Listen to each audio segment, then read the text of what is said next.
San Basilio de Palenque respira África. En sus calles, en sus casas, en el sonido de los tambores, en cualquier punto donde uno se pare, esta localidad del departamento de Bolívar evoca la lucha por la libertad. Bencos Biojó se convierte en el gran motor de la gente. Seguimos rastreando la realidad en la ficción de Changó el Gran Putas, el clásico de Manuel Zapata Olivella. Un trueno abre el carnaval de los tambores en San Basilio de Palenque, un pueblo que nació de la rebelión de hombres y mujeres que se negaban a ser esclavos. Los tambores son un eterno viaje al pasado africano. No somos ricos económicamente, pero sí somos ricos espiritualmente. Bienvenidos todos y todas. Manuel Pérez, el director del festival, siente el sonido de los tambores como latidos de su corazón. El tambor, además de ser una parte importante en el ejercicio de la ritualidad, de los rituales que nosotros expresamos acá, también jugó un papel muy importante en el proceso libertario. Así, levantiscos, andamos los esclavos con las armas pegadas al cuerpo. Solo un rastro nos guía en la oscuridad, los tambores anunciando el levantamiento del rey Bencos. Así suena, en Changó el Gran Putas, la insurrección de Bencos Biojó, el hijo de un rey africano iluminado por los ancestros bajo la guía espiritual de Changó. No solamente tenía conocimiento para la lucha armada cuerpo a cuerpo, sino también la estrategia de cómo plantarse frente a una confrontación colectiva. Y ojo, también tenía poder mágico religioso. Lo que ustedes los católicos le dicen, que brujería, que etcétera, etcétera. Bencos le hizo pensar a la corona española que era un individuo, sino muchos individuos. Así trata la narrativa de la tradición oral. Por estos caminos de barro y cascajo llegaron hombres, mujeres y tambores, llegaron Bencos y los cimarrones. Más de 5 siglos después, Sabino Cassiani cruza por los mismos senderos que abrieron sus antepasados huyendo de la esclavitud. ¿Para dónde arranca, Sabino? ¿Para dónde va? Para el monte. ¿Y eso? A trabajar. Por pedido mío, me respondió en su lengua. Ya se anda agricultor, ya se macanea en el campo. Y es que levanta tomate por mañana, a las 5:30 por la mañana, ya se va para el Endromonte a macanear. ¿Me lo puedes decir en español, lo que me acabas de decir? Yo soy agricultor, me levanto a las 5:30 de la mañana para ir a trabajar en el campo. Sabino sabe que su apellido africano se perdió desde los días de la esclavitud. Ese apellido Cassiani, ¿sabes de dónde procede? Por los papas, los curas, fue que nos quitaron los apellidos africanos y nos dieron los apellidos de ellos. Nos impusieron los apellidos de ellos. El Cassiani es italiano. Gracias a hombres como Sabino, hoy San Basilio restablece la memoria de Bencos, sepultada por décadas. Esos hombres y mujeres del pasado pusieron a temblar la corona española y los hombres y mujeres de hoy no quieren perder sus gestas heroicas. Bencos en las Américas es el gran héroe en el que debería basarse las nuevas comprensiones de todas las historias de América Latina que luchan por la libertad y la emancipación de las Américas. Él es la materialización de la libertad, de la autonomía y de un proyecto de libertad que los afros están marcando desde su propia perspectiva. Por eso en la década de los 90 le rindieron tributo al héroe con un monumento en el parque principal, mientras en otro lugar del pueblo levantaron otra estatua para un vivo, Antonio Cervantes Kid Pambelé. Palenque lo quisieron poner en algún momento más como un pueblo donde salían personas para resolver la necesidad de título mundial en boxeo y hasta ahí. Pero lo que no se daban cuenta es que era el ser campeón mundial de boxeo venía por una práctica tradicional ancestral, producto de la misma lucha, de la misma confrontación para evitar ser esclavizado. Y en esas luchas siempre sonarán los tambores. En la colonia de la loba blanca europea de los esclavizadores fijaban la hora de la huida. El golpear el tambor en aquel entonces, en ese proceso de esclavización, codificaba, informaba en qué momento se podía arrancar y huir hacia los montes o en qué momento no era fundamental ni propicio huir porque se estaba en peligro. Pero más allá de esos sonidos, hasta el trenzado del cabello de las mujeres era útil para la libertad. Las imágenes de mujeres trenzándose se ven por todo San Basilio. Son una tradición tan antigua y tan presente que en los años de la colonia se usaban como mapas para orientar la huida. Leiner Polo en la Casa Museo lo explica en detalle. Este es llamado Puntos y Montañas. Fue uno de los primeros puntos para ir alejándose del territorio español. Pero este era como para fijar el camino a San Basilio, por ejemplo. Este era la montaña, aquí están las personas que se van a escapar para llegar a estos puntos, como pueden ver acá. El cabello también servía para ocultar semillas. Es uno de los más importantes porque acá se guardaban semillas, monedas, pedazos de oro para cuando llegaran a diferentes puntos como este o aquel, tener cómo llegar y sobrevivir, porque nada servía hacer todo ese recorrido sin tener cómo alimentarse. Con esos instrumentos de lucha, en la novela de Zapata Olivella, Bencos invitan a insurrección al rescate de los condenados a muerte por el Tribunal de la Santa Inquisición. En los anales de la historia, Bencos es rey y señor de los esclavos, como lo llama Manuel Zapata, desde los días en que derrota a su amo cuando lo persigue para retenerlo bajo su poder. Se fuga, se hace libre con un número indeterminado, algunos hablan de 30. Lo cierto es que debió ser un número significativo porque Juan Gómez, su esclavista, sale a perseguirlo. Los cimarrones de Bencos los enfrentaron y Juan Gómez murió ahí mismo en la ciénaga que hoy lleva su nombre. El profesor Cassiani cuenta cómo la corona se vio obligada a firmar la paz para evitar males mayores. Se le reconoce y se le da permiso para andar por Cartagena a determinadas horas, para andar con escolta de entre sus propios cimarrones. Y esta escolta podía andar armada. Rey en la novela y rey en la historia.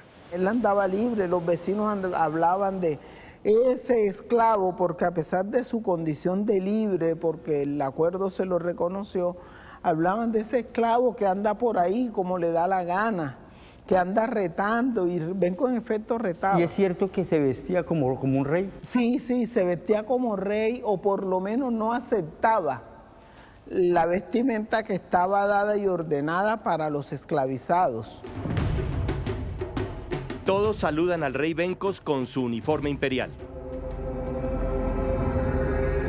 Como si fuera una marca para nuestra historia, el acuerdo fue traicionado. La novela lo cuenta como una decisión del Santo Oficio contra Domingo Falupo, el nombre cristiano de Bencos Biojó.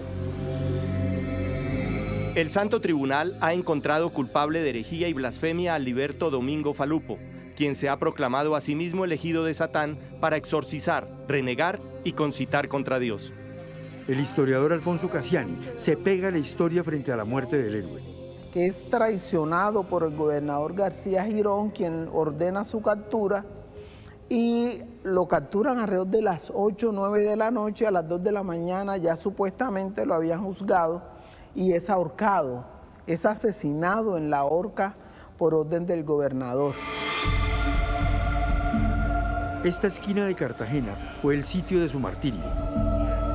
Se llamaba Plaza de la Hierba y así la menciona Manuel Zapata Olivella en la novela. Allí remataban y vendían esclavos. A 50 kilómetros de Cartagena, en San Basilio, velaron a un Bencos sin cuerpo. Lo cuenta la ficción de la novela con estas palabras. Lo velamos en Palenque con el fuego de nuestro llanto. Los tambores del Lumbalú han estado tocando desde hace 9 noches. Su llamado llenaba todos los vacíos y no hay cimarrón que no lo oiga. Cuando una persona muere en Palenque, ¿a dónde va su espíritu?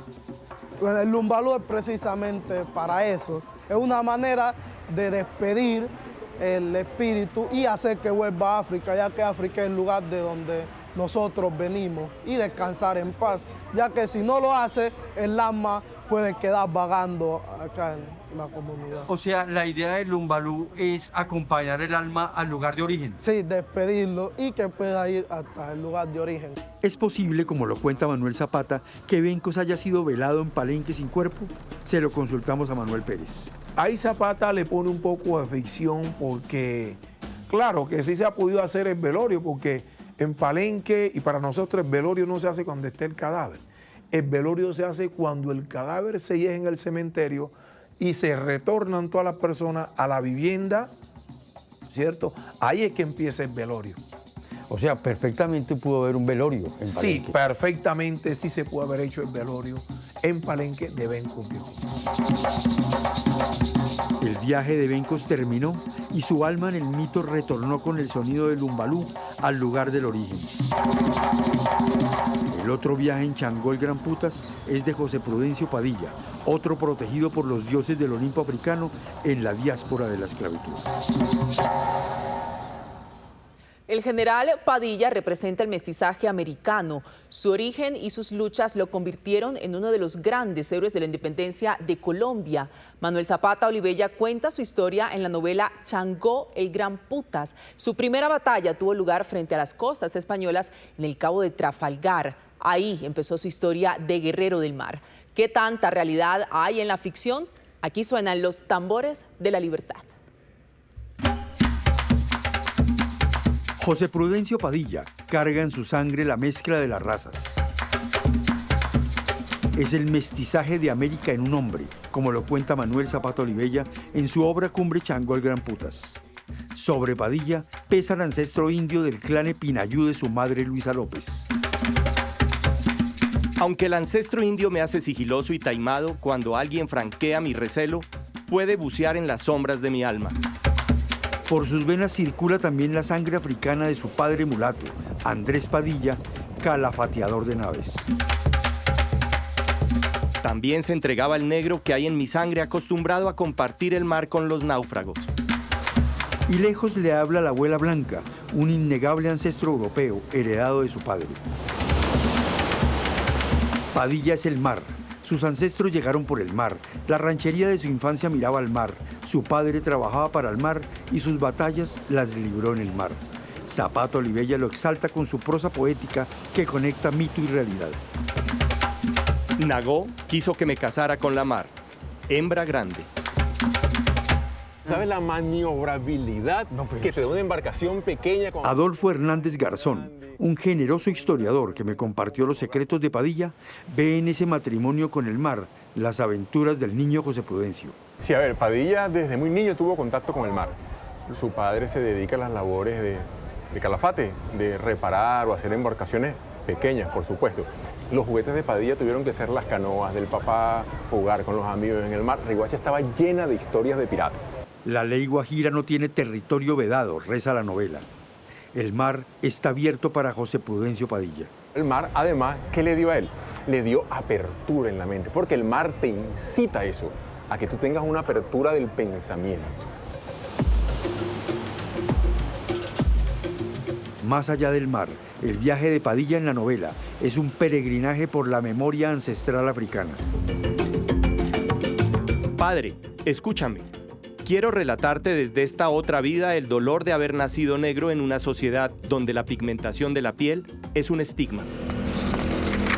William Mina, el profesor experto en la obra de Zapata Olivella, habla de ese capítulo de Changó que lleva un nombre poético para el mestizaje americano, Sangres Encontradas. A él le interesaba cómo se mezcló en plenitud de igualdades biológica y culturalmente las tradiciones africanas, las tradiciones europeas, sobre todo de España y Portugal en las Américas, como la mezcla de las sangres era un butiburrillo, una mezcolanza de etnias y de sangres en el que el tema de la pureza no cabe. Biológicamente somos iguales, antropológicamente y culturalmente somos diferentes, ¿no? Muy joven, cuenta la novela, Padilla descubre el precio del color de la piel. Lo descubre a los 14 años cuando se enrola en el barco español Juan Nepomuceno como mozo de cámara. El tema aquí de Manuel es darle vida y vitalidad y ver cómo un personaje como él es antirracista, José Prudencio Padilla. Desde el pinche de cocina hasta el más alto oficial me pisotearon por mi condición de negro. Fui escoba de barrendero, trapo de sargento, lavaplatos del cocinero, cargabultos del contramaestre, lustrabotas del capitán, el barremierda de todos. ¿Ficción o realidad?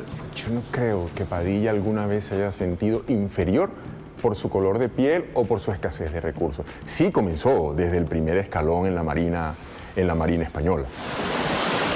De lo que más tiene Padilla es de su carácter guayú. El guayú fue el último pueblo en Colombia que se dejó dominar, mejor dicho, no se dejó dominar de los españoles. Y ese era Padilla, orgulloso, rebelde, activo, arriesgado. Así es el indígena guayú.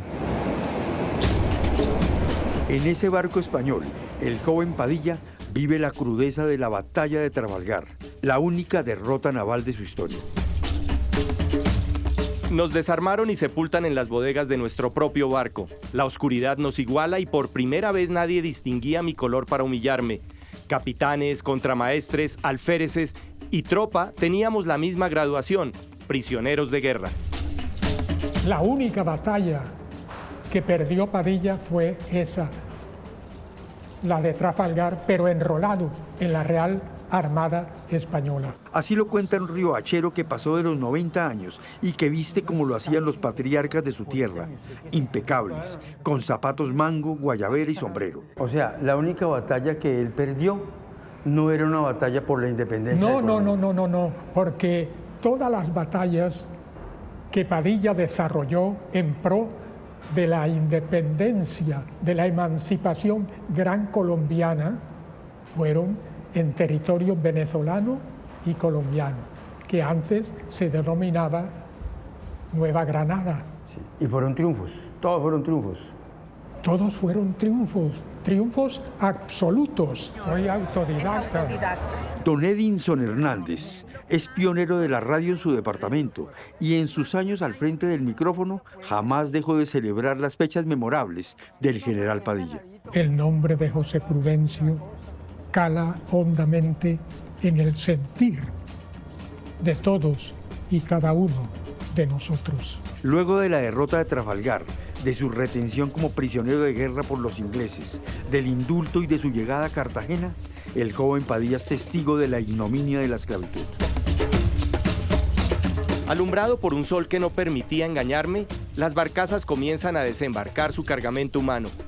Encadenados y vestidos con ripios, los esclavos miran recelosos a los mercaderes que les esperaban en los muelles. ¿Es posible que él haya alimentado en ese viaje de Trafalgar también esa vocación de ayudar a los negros a ser libres? Desde la literatura, desde la novela histórica, es viable el relato que me acabas de hacer. Pero desde la documentación, yo necesito tener un soporte y yo no puedo afirmar eso. La capitán de corbeta Loida Niño Franco trabaja desde hace años en la recuperación de la memoria de Padilla. La historiadora me abrió las puertas de la Casa de Historia Naval en Bogotá.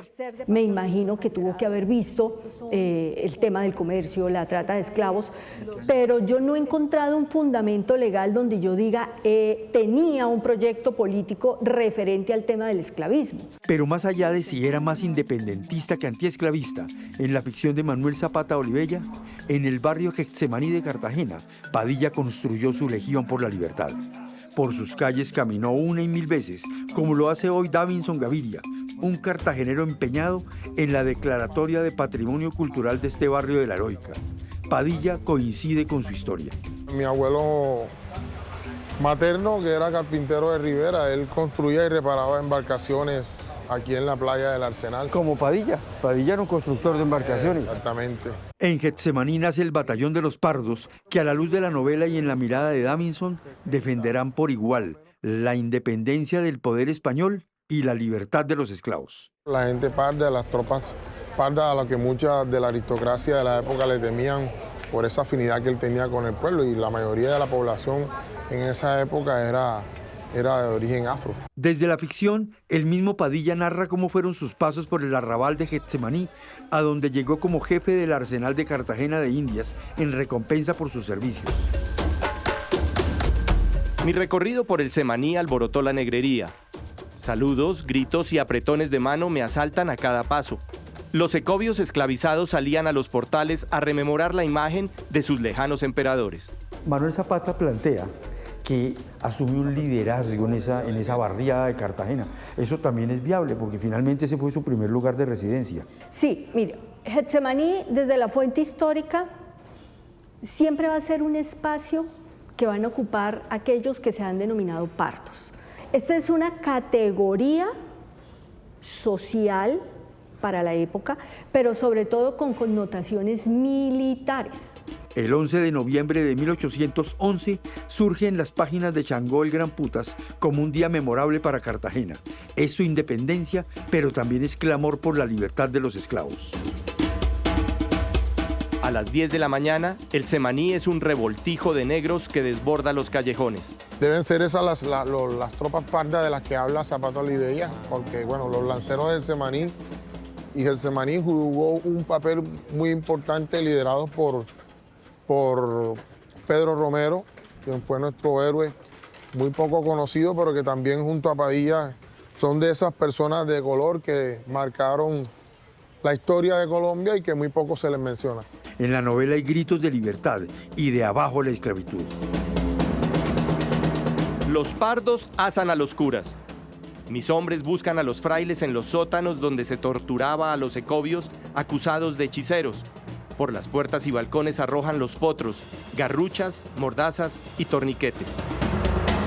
El historiador barranquillero Jorge Conde tiene otra visión de aquellos tiempos. Su tesis es que la esclavitud ya había entrado en decadencia. El número de esclavos no es que sea significativo como para hacer una revuelta ni nada.